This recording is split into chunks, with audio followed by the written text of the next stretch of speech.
എൻ്റെ വിവാഹം കഴിഞ്ഞിട്ട് 4 വർഷമായി. ഇതുവരെ കുട്ടികളൊന്നും ഉണ്ടായിട്ടില്ല. ഞങ്ങൾ ആശുപത്രിക്കും പോയിട്ടില്ല. അങ്ങനെ എൻ്റെ കുടുംബത്തിൽ ഗുളിക മരുന്നൊക്കെ കൊടുത്തിട്ടും 2 പേർക്കും കുട്ടികളും മക്കളൊന്നും ഇല്ലേനി. ഈ വാക്കുകൾ അറനാടൻ വിഭാഗത്തിലെ ഒട്ടുമിക്ക കുടുംബാംഗങ്ങളുടേതുമാണ്. ആദിവാസി ഗോത്രവിഭാഗമായ അറനരിൽ 79 കുടുംബങ്ങളാണ് നിലവിലുള്ളത്. ഇതിൽ 35 കുടുംബങ്ങൾക്ക് കുട്ടികളില്ല. 2013 കണക്കുകൾ പ്രകാരം ഇവരുടെ ജനസംഖ്യ 239 മാത്രമാണ്. ഇത്രയും കുറഞ്ഞ ജനസംഖ്യയുള്ള വിഭാഗത്തെയാണ് ഗുരുതരമായ രീതിയിൽ വന്ധ്യത ബാധിച്ചിരിക്കുന്നത്. വിഷയം ശ്രദ്ധയിൽപ്പെട്ടിട്ടുണ്ടെങ്കിലും പഠനങ്ങൾ ഉണ്ടായിട്ടില്ലെന്ന് ജില്ലാ medical officer V Umar Farooq. ചില ഫാമിലീസിൽ കുട്ടികളില്ല എന്നുള്ളത് നമ്മുടെ ശ്രദ്ധയിൽപ്പെട്ടിട്ടുണ്ട്. എത്രമാത്രം ഫാമിലികളിൽ കുട്ടികളില്ല എന്നുള്ള നമ്മളിതുവരെ ഒരു യഥാർത്ഥ കണക്ക് എടുത്തിട്ടില്ല. 2008 കണക്കുകൾ പ്രകാരം അറനാടൻ ജനസംഖ്യ 247 ആയിരുന്നു.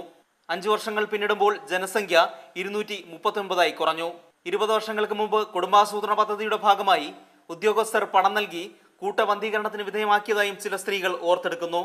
പഞ്ചായത്തുകാരെ വന്ന് പറഞ്ഞു, ഞങ്ങളങ്ങനെ പോയി നിർത്തി. അപ്പം ഞങ്ങൾക്ക് കുറച്ച് പൈസ ഒക്കെ കിട്ടി. ഞങ്ങൾ നന്നാക്കി മരുന്നും ഇറച്ചൊക്കെ കഴിക്കണം എന്ന് പറഞ്ഞ് ഞങ്ങളതൊക്കെ കഴിച്ചും ചെയ്തു. 2 ആളും. സ്ത്രീകൾക്കെതിരായ ചൂഷണവും ഈ വിഭാഗത്തിൽ അധികമാണ്.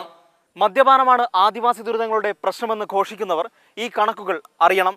പ്രാക്തന ഗോത്രവിഭാഗത്തിൽപ്പെടുത്തി അറനാടൻ വിഭാഗത്തെയും സംരക്ഷിച്ചില്ലെങ്കിൽ അധികനാൾ കഴിയും മുമ്പ് ഇവർ ചരിത്രമാകും. മലപ്പുറത്ത് നിന്നും ക്യാമറമാൻ ഷിജോർ ജോർജിനോടൊപ്പം ഹിജാസ് അഹമ്മദ്, ഇന്ത്യ വിഷൻ.